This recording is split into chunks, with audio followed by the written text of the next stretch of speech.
It was Friday night, and Kayla had just gotten home from work. Her shoulders ached, her feet were killing her, and all she could think about was collapsing onto her worn-out sofa. The city had been soaked in rain since the afternoon, and by the time she stepped into her small third-floor apartment, the skies had darkened into a near-black canvas, the only light coming from flickering street lamps and the occasional lightning in the distance. Wind howled between the gaps of the buildings like a hungry animal, rattling the windows and making the old structure creak. Kayla didn't bother turning on the ceiling light. The dim glow of her floor lamp was enough. She slipped off her shoes, tossed her keys into the bowl by the door, and let out a sigh that seemed to come from her soul. The apartment was small, just a living room with a kitchenette attached. A narrow hallway leading to her bedroom and bathroom, but it was hers. Quiet, cozy, and peaceful. She tossed her bag on the couch and headed straight to the kitchenette. Dinner tonight wasn't going to be anything special, just instant noodles. The kind with way too much sodium and barely any real vegetables, but still oddly comforting after a long day. While the water boiled, she scrolled through Netflix on her phone, trying to find something to half-watch while eating. Her go-to was always horror, not because it was relaxing, but because it gave her something to think about, something darker than her job, her bills, her empty apartment. She finally settled on an old horror series, the kind with low-budget jump scares and overly dramatic soundtracks. She slumped onto the couch, bowl of steaming noodles in one hand, phone in the other. Rain drummed steadily against the windows. Thunder cracked somewhere in the distance, faint but deep, like it came from beneath the ground. It was just past midnight when Kayla began to feel that strange sense, the kind that makes the hairs on your arms rise for no reason. She shook it off, told herself it was just the atmosphere. The show she was watching had just played a particularly unsettling scene. A character hearing knocking at the door, only to find no one there. Classic setup, predictable but effective, right? Then at 12:17 a.m., to be exact, Kayla froze. There was a sound, a knock.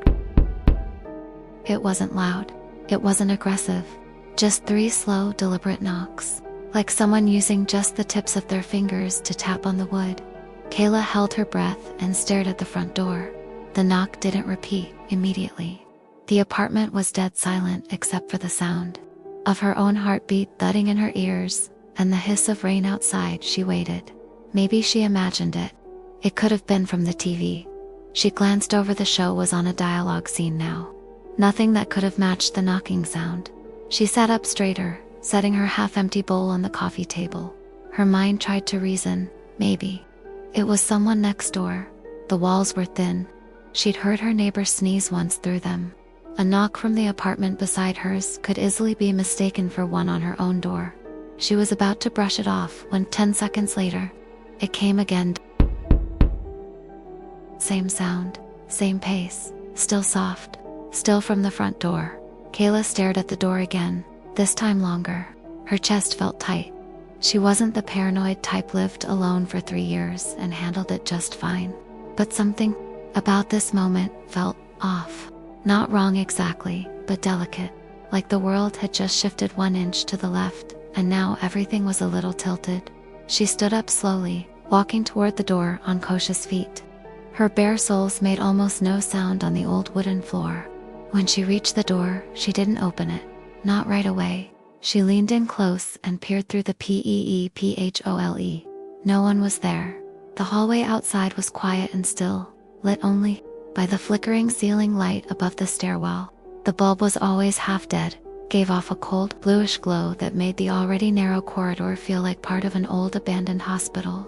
She waited, eyes still pressed to the peephole, expecting maybe someone had just knocked and walked away quickly. But there was no sound, no movement, no sign of life at all. She considered opening the door just to be sure. Maybe it was delivery. But she hadn't ordered anything. Mail wouldn't come at this hour, and no one she knew would just show up. In fact, no one she knew had her address except for her sister. And even she never came by unannounced. Still, Kayla's hand went to the lock. She clicked it open and turned the knob, pulling the door slowly inward with a slight creak. The air from the hallway felt colder than it should have. A small breeze swept past her bare arms. She looked both ways. Empty. The hallway was deserted, just as she saw it through the peephole. Nothing on the floor, no box, no note, no shadow of a retreating figure down the stairwell. Just that awful flickering light and the endless hum of the building. Kayla frowned and stepped one foot out into the hallway, leaning over the railing to look down. The stairwell wound downward like a spiral, but she didn't see anyone, didn't hear any footsteps. She stepped back into the apartment and shut the door, locking it again with an extra turn for good measure. She stood there for a second, listening. Silence. She exhaled slowly and shook her head. Probably just the neighbors, she muttered to herself. She turned around to head back to the couch hand. That's when her phone lit up on the coffee table. A new message. Unknown number, no preview. Just a notification that said, "One new message." Kayla picked it up and opened her messages. Her stomach dropped. The message read, "Do not open the door again." That was it. No contact name, no number, no timestamp. It was as if the message had just appeared, like it was already waiting for her the moment she looked. She stared at the screen, hoping it was some kind of glitch. Maybe someone spoofing numbers. Maybe a prank app. Maybe her thoughts stopped. She realized something that made her skin crawl. She hadn't heard the knock. Not really. She remembered hearing it, felt like she'd heard it, reacted to it. But if she tried to remember the exact sound, the direction, the sharpness, it was like trying to remember a dream you swore you had but couldn't explain. What if the knock hadn't been real? What if it was never a knock at all? The apartment was quiet but not peaceful anymore. There was something sitting just beneath the silence now. Something waiting. Kayla stood still for a long moment, her heart thudding quietly against her ribs. The apartment was silent, but her breath was shaky, and she realized her hands were slightly trembling. The message on the phone still burned on the screen. Do not open the door again. She didn't recognize the number. In fact, there was no number. Just the word unknown sitting above the warning, like a label on something toxic. She glanced at the door again. The knock. It had felt real. She heard it. She was sure she heard it. The rhythm, the pressure, the eerie stillness after. She wasn't imagining it. She wasn't tired enough to hallucinate, was she? She stepped forward slowly, her bare feet making faint sticky sounds against the wooden floor. The peephole was just above eye level, and she leaned toward it, forehead nearly brushing the door. She squinted through. The hallway was empty, completely still. That flickering bluish light above the stairwell was still buzzing quietly, pulsing like a heartbeat, one that wasn't hers. There were no shadows, no movement, nothing waiting behind the corners. It was just the same hallway she walked through every day. But right now, looking through that tiny circle of glass, it felt like she was staring into something far older and colder than her apartment building. She hesitated, fingers grazing the lock again. Another voice inside her warned her not to do it. She wasn't sure if it was fear or instinct or something deeper, something ancient. But she swallowed it. Down there was still a part of her mind that needed to see for herself. That stubborn, logical part of her brain, whispering, "Check. Just once. It's probably nothing. You live alone." This is what happens when you watch horror movies in the dark. She unlocked the door. The sound of the latch sliding back was strangely loud. The door creaked as she opened it a sliver, then slowly wider, until she stood in the open frame, arms wrapped around herself as the hallway's cooler air brushed against her skin. It was exactly what she saw through the peephole. Empty. Just the weak glow of the ceiling light, the peeling gray walls, the faint outline of the staircase curling downward like a coiled spine. The scent of rain drifted in from the emergency exit window, mixed with the dusty odor of old carpet and damp concrete. Nothing out of place, nothing obvious, nothing at all. Still something gnawed at the edges of her awareness, something she couldn't name. She looked left, then right, leaned slightly forward and peered down the stairs. No footsteps, no doors closing, no whispers, just silence. Kayla let out a breath she hadn't realized she was holding. Maybe kids, she whispered to herself. Maybe a prank. She backed into the apartment, slowly closed the door, and locked it. This time, she turned the bolt twice, then set the chain. It didn't make her feel better. When she turned around, her phone lit up again on the coffee table. She flinched. The glow looked unnatural in the dim room, too bright against the darkness. She walked over and picked it up, her thumb hovering above the screen. Another message, same sender, unknown. It simply said, "You already opened it." Kayla's chest tightened. Her lips parted, but no sound came out. She read the message again, once, twice. Her mouth had gone dry. She wanted to text back, ask, "Who is this?"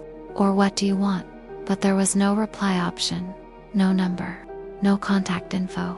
Just a blank interface, like it was never sent through any normal messaging service. Just text appearing where text shouldn't. Her thumb brushed the home button, and the message disappeared, gone. The app closed. When she reopened it, there was no record of either message. Nothing in her inbox. Nothing in her history, like none of it happened. She stared down at the phone as though it might change again, but it stayed blank. Just her usual list of apps. The quiet hum of electricity filled the room again, and the soft ticking of the wall clock. But now every sound felt exaggerated, like the silence was pressing in harder, stretching wider. She sat back down on the couch, unsure whether she was scared or just confused. Her thoughts felt foggy. She replayed the moment in her head, the knock, the hallway, the message, the emptiness. It didn't add up. She wasn't dreaming. She hadn't fallen asleep during the movie. She checked the time, 12:34 a.m. She turned the TV off. The room was immediately darker, only the floor lamp now, casting long shadows behind the couch and chairs. She stood again and went to the window, peering out. The street 3 floors below was glistening wet and deserted. The usual puddles sparkled with the reflection of traffic lights blinking red in cycles.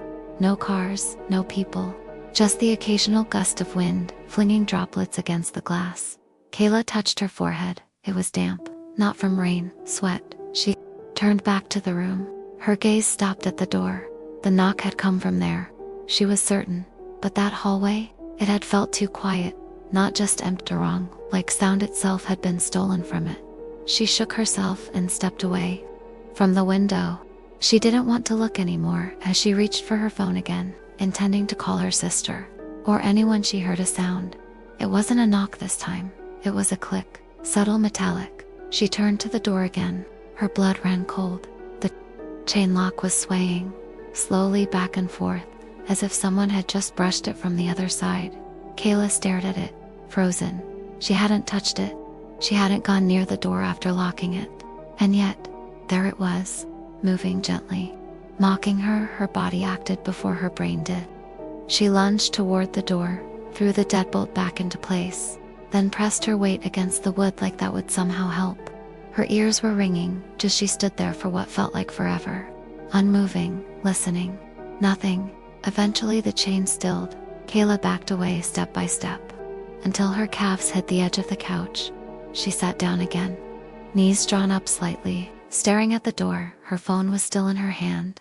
It lit up one more time. New message. No number, no name, no. Preview. She opened it.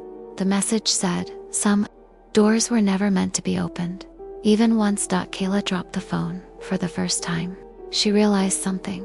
The knocking didn't come from outside. It came from her side of the door, and now, it wasn't knocking anymore. It was waiting. Kayla opened her phone's contacts, scrolling through the list with growing frustration. Nothing stood out. No unknown numbers. No recent entries. She checked the message app again, hoping maybe this time something would be there, some trace. Some number she could block or investigate. But the message had disappeared. There was no way to reply. No number to trace. It didn't even look like a real SMS anymore. It was like the phone had only pretended to receive a message. She checked the notification log. Nothing, no sign it had ever arrived. A prank app, a virus maybe. She opened her settings, looking for suspicious apps, downloads, anything strange. She hadn't installed anything new recently. No games, no shady apps, not even a sketchy wallpaper. The last thing she'd downloaded was a grocery list manager. Still, that feeling, the one crawling just beneath her skin, wouldn't go away. She backed out of the phone entirely and tossed it on the bed with a sharp sigh. Something wasn't right, not just because of the messages, not just because of the knock, or whatever that had been. Something deeper. something that made the air feel thick in her throat, that made every corner of her apartment feel like it was holding its breath. She walked quietly to the window and checked the lock, twisting it tight, then the one beside it, then the one in the kitchen. The rain was still coming down outside, steady and soft, like a lullaby laced with dread. The sky had gone charcoal dark, no stars, no moon, just the heavy low-hanging clouds pressing over the city like a lid over boiling water. She turned off the lamp in the living room, plunging it into near total darkness. Only the glow from the hallway bulb under the doorframe remained, and the blue LED light from her Wi-Fi router blinking in the corner like a dying heartbeat. She didn't even really know why she was doing it. Locking the windows, turning off lights, trying to shrink her presence. It felt like instinct, not a conscious decision, but more like an animal hiding when it knows something is watching, something bigger, something that doesn't belong. She stepped into the hallway, her bare feet silent against the old floorboards. She glanced into the bathroom as she passed empty, just a reflection of her face in the mirror, pale and drawn. She entered her bedroom, closing the door softly behind her, then twisting the knob lock shut. The room was small. The queen-size bed took up most of the space, with only a narrow desk, a small dresser, and one window that looked out toward the back alley. She sat on the edge of the bed, brushing her hair back behind her ears. Her eyes flicked toward the digital clock on her nightstand. 1:02 a.m. She hadn't realized how much time had passed since she first heard the knock, or thought she heard it. That was the part that kept gnawing at her. She remembered the knock, the 3 soft taps. She had reacted to them. But if she really thought about it, it really tried to isolate the sound in her memory. It felt slippery, like a dream she thought she had, but couldn't replay. No sharp sound, no vibration, no sense of direction, just the idea of a knock, like the thought had been placed in her head. Her stomach twisted. What if there hadn't been a knock at all? What if something was just mimicking the shape of a knock in her mind? She stood up abruptly, as if shaking off the thought. Paranoia. That's all it was. She'd been stressed, sleep-deprived, and feeding herself horror for years. She was always the rational friend, the one who laughed at ghost stories, who said spirits didn't exist, who believed in psychology and wiring errors in the brain. This had to be just that, some short circuit in her thinking. And yet, every part of her body felt alert, on edge, like something was circling. She turned toward the bed, finally ready to force herself to sleep, when the sound came, a footstep inside the apartment. It was faint, slow. Not from the hallway, not from the neighbors. It came from within. Her body froze. She held her breath, eyes wide, trying to trace the sound. Another step, this one closer, deliberate. Her bedroom door was shut. She stared at the gap at the bottom, where the light from the hallway should have glowed faintly. Beneath there was no light, only darkness. The bulb in the hallway, it had been on. She was sure of it. But now there was nothing. The third footstep was so close. She swore it was just on the other side of the door. She stepped backward silently, hand reaching toward the drawer of her nightstand. Not for a weapon, she didn't own one, but for her phone. It wasn't there. She had left it on the bed, right in front of the door. Something moved on the other side. Not a step this time, but a shift, a creak of wood, like pressure leaning into the floorboards. She stared at the door, then her phone. Screen lit up. Not a ring, not a message, just light from the bed sheets, where it had been buried slightly, a dull, bluish glow pushing through the fabric.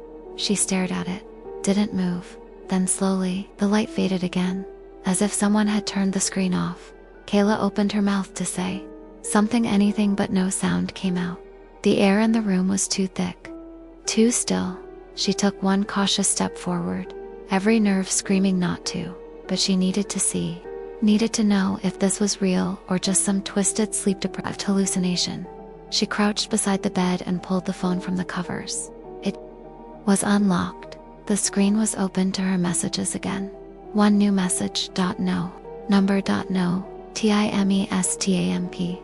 Just for words. IT's in the room. Her vision blurred. She looked around. Nothing. No shape. No movement. But she felt it. The way you feel a hand hovering above your shoulder before it touches you. She spun around, backing into the corner near her desk, clutching the phone. The message remained on screen, waiting, mocking her. She wanted to scream, wanted to cry, but all she could do was whisper, "What do you want?" The phone vibrated once more. The screen shifted a reply to be let in. Something creaked near the closet. Kayla's eyes snapped toward it. She hadn't opened that door in days. It was closed, she was sure, but now it was slightly ajar, just enough for something to slip through. She stared, and this time she heard it, not imagined, not subtle, a soft sound, like fingers brushing the inside of the door frame, waiting and breathing. Kayla stood motionless in the corner of her room, barely breathing. Her hand gripped the cold metal of her keychain, and in the other, her phone felt slippery with sweat. Her legs were tense, like a spring ready to snap, every instinct in her body urging her to bolt. But she didn't move, not yet. She forced herself to stay quiet, listening for even the faintest sound beyond the door. Nothing. She took a breath, then slowly turned the knob, and cracked her bedroom door open just enough to peer out. The living room was wrapped in darkness. Only the faintest gray glow from the streetlights outside leaked in through the thin curtains. Shapes were barely visible, furniture hunched in their places like crouching animals. The silence was so complete, it felt like something had sucked all the air out of the apartment. And then she saw it, a shadow, tall, still standing directly in front of the main door. It didn't move. It didn't sway, just a long, human-shaped silhouette stretched out across the floor by the dim hallway light under the door. It was faint, like it wasn't cast by anything real, but it was there, undeniably there. She could see the outline of its head, the sloping curve of shoulders, the impossibly long arms hanging at its sides. Kayla's breath caught in her throat. She stayed in the doorway, halfway between retreat and confrontation. Her heart was pounding now, each beat louder than the last. It echoed in her ears like war drums. She raised her phone, fingers fumbling with the screen, until she turned on the flashlight. The sudden beam of white light cut through the shadows, illuminating the entire space in front of the door. Nothing. The shape was gone. There was no one standing there. Just the door, closed, locked, undisturbed. But the floor? She stepped out slowly, light still trained on the entrance. The floor beneath the door was wet, not just a little, it was soaked. A shallow pool of water had spread out in all directions, reaching halfway across the living room. Small puddles glistened under her light, as if someone had just come in from a storm, dripping, soaked to the bone. Anne stood there, not bothering to dry off. But the door was locked. She stepped closer. The door's bolt was still in place. The chain hung still. There were no signs of forced entry, no scratches, no cracks. She even bent down and pressed her hand to the floor near the puddle. It was cold. The wetness was real. Something had been here, but there was no trail, no wet footprints, no sign of motion, just the water, sitting silently, like a warning written in invisible ink. Kayla's flashlight flickered for a moment. She slapped the side of her phone gently, trying to steady it. The beam came back full, but it made her pulse spike. She turned in slow circles, scanning the room, the couch, the windows, the tiny kitchen just beyond the half wall, all empty. Still, the water on the floor told a different story.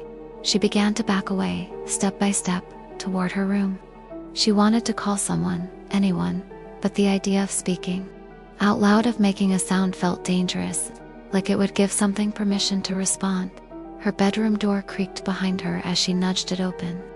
She slipped back inside and locked it again, this time shoving her desk chair beneath the handle, as an extra precaution. She stared at the doorknob. If it turned on its own, she needed to be ready. Her flashlight trembled slightly in her grip. She shifted her phone in her hand and checked it again. No new messages. No vibrations. The last message still stared at her from the screen, like a frozen threat to be let in. She turned the phone, face down on the desk. The floor was wet. That thought kept repeating in her mind. The floor was wet. Someone or something had entered her apartment, and it hadn't needed the door. There was no sound. No knock this time. No warning. Whatever it was, it had come in silently, and it had stood there, watching, waiting. She pressed her hands to her face and tried to breathe, but the air in her room felt heavier than before, like she was no longer alone. Her eyes flicked to the closet again.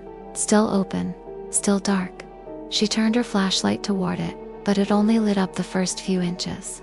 Nothing inside, just hanging clothes, stacked boxes, the old suitcase she never used. She couldn't see the back wall, not clearly. The shadows there were too thick, even for the beam. The sound came again, soft, wet, a faint squelch, like a foot shifting on soaked wood. Her eyes widened. It was in the living room, just outside, moving. She pulled her feet up onto the bed, sitting, cross-legged and motionless, her ears strained. Another step, closer now, right outside her door. Then it stopped. Nothing for a long, agonizing moment, and then, the doorknob turned. Just a twitch, just enough to rattle the lock. Kayla held her breath, hand over her mouth, another twist, slow, testing.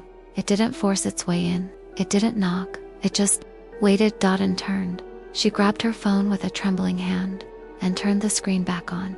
No new messages. She dialed her sister's number with frantic fingers, holding the phone to her ear. A ring, then another, then hey, it's me, leave. A message, voicemail. Kayla ended the call. Another step outside the door. This time, slower, like whatever it was pacing.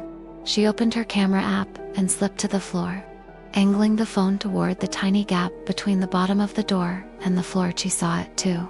Feet bare, wet, standing motionless on the other side of the door. They didn't move. The skin was pale, almost gray. The toes, long, uneven, like they didn't quite belong to a human being anymore. Kayla nearly dropped the phone, and then the lights in her room flickered, just once, and the shadow moved. It lowered, slowly, until too dark. Hollow eye sockets lined up perfectly with the crack under the door, watching her. She couldn't see a face, just the void, as if someone had carved out a human shape and left nothing inside. She crawled back, far from the door, toward the window. She thought about opening it and screaming for help, but who would hear her? What would that thing do if she made noise? Her phone buzzed in her hand. One new message. She hesitated, then looked. You let IT in. Need the door anymore? And then, the knob began to turn again, but this time from the inside. Kayla sat on the edge of her bed, eyes wide open in the dark, her blanket pulled up around her like armor. The minutes on the digital clock crawled forward, slow and merciless, each second ticking louder than it should. Her phone lay beside her, screen dimmed but not off just in case. She hadn't slept, not really. She'd dozed for seconds at a time, snapping awake with every creak of the walls, every passing car outside, every gust of wind brushing the windows. Her muscles ached from the tension she hadn't been able to let go of. Her breath never quite returned to normal after what she had seen, what she had felt in the room. With her, she'd locked the door again, not just with the knob, but with the chain, the deadbolt, and a chair shoved underneath the handle, wedged so tightly she had to kick it to make it stay in place. It didn't feel like enough. At 2:14 a.m., the air changed. It was sudden. She felt it first in her ears, a kind of pressure, like she'd gone underwater. Then the temperature shifted. The cold returned, curling around her arms and shoulders, seeping into the marrow of her bones. The kind of cold that didn't come from a faulty heater or thin walls. The kind of cold that had presence. Her eyes darted to the door. It moved just a little. She held her breath, frozen in place. The chair under the handle creaked. Then the knob began to turn, slow, defiant, ignoring the locks. It didn't rattle, it didn't struggle. It simply turned, with calm intention, as if it belonged there. And then, impossibly, the deadbolt clicked open. Kayla's heart nearly stopped. She hadn't moved. She hadn't touched anything. And yet, one by one, she heard the unmistakable sounds of the door unlocking itself. The chair screeched against the floor as it slid forward, no longer held by resistance. Then the door opened. Just a crack, just enough for the hallway light to leak in. It moved silently, like it was never locked at all. Kayla stumbled backward on the bed, breathing hard, her phone in hand. She wanted to scream again, to run like she had the last time, but something held her in place. Fear, yes, but something deeper. A morbid curiosity. a refusal to believe this was real. The hallway outside her room came into view as the door slowly widened, and there she was at the far end of the apartment, half shrouded in shadows and the pale, greenish light from the emergency lamp over the stairwell. Exit a woman, tall, still, standing, with her back slightly hunched, her head tilted forward. Her hair was long, jet black, soaked and dripping. It clung to her face like seaweed. Her arms hung limp at her sides, and her feet were bare. Kayla couldn't see her face, not clearly. It was obscured, either by hair or something else, an unnatural blur that made her eyes strain to focus. But the woman was facing her. She could feel it, the intense, suffocating weight of that gaze, as if it pressed down across the entire length of the hallway. Locking Kayla in place, they stared at each other in silence. Seconds passed, or maybe minutes. The dripping sound returned slow, irregular plops of water hitting the wooden floor, and then the woman stepped forward. Not a lunge, not a rush, just one slow, dragging step, then another. The sound of wet skin against wood was enough to snap Kayla out of her trance. She screamed, loud and desperate. She bolted from the bed, nearly tripping as she grabbed the door and flung it wide open, the woman's silhouette still coming closer from the end of the hall. Kayla didn't look back. She ran through the apartment, flinging open the front door with shaking hands, down the corridor, past the stairwell. Her bare feet slapped the concrete with painful force as she descended flight after flight of stairs, her screams echoing off the walls. "Help someone, please." By the time she reached the ground floor, the front desk night attendant was already on his feet. Startled, his phone halfway to his ear, Kayla grabbed his arm, sobbing, pointing toward the stairs. "There's someone in my apartment, a woman. I locked the door, and she was just there. Please, come see." The attendant, trying to remain calm, called for the security staff. Within minutes, 2 other men joined them and followed Kayla back upstairs. She was shaking uncontrollably, clutching her arms to her chest as they moved slowly down the hallway toward her unit. The door to her apartment was still open, wide. Inside, the lights were off. The place looked undisturbed. "Stay here," one of them said gently, motioning for her to remain by the wall. They stepped inside, flashlights out, scanning every corner, every room. Nothing. No woman, no signs of forced entry, no broken locks, but there was one thing: wet footprints. Clear, distinct, human. They started at the front door, now dry from the storm hours ago, and led straight across the hardwood floor toward Kayla's bedroom, then stopped. No return trail, no exit marks, just a trail of wet, bare feet walking in. She watched the guards exchange nervous glances. None of them could explain it. They didn't even try. Kayla didn't sleep that night. They offered her the common room on the ground floor, said she could rest there until morning. She sat upright on the stiff couch, wrapped in a borrowed blanket, the sound of the security TV humming low in the background. But sleep didn't come, because somehow, deep down, she knew it wasn't over. And she was right. The next night, at exactly las 12:17 am, it happened again. Kayla had locked the door, bolted it, blocked it with furniture, and still, the knob turned. The deadbolt clicked, the door opened. No sound, no knock, no permission, just open.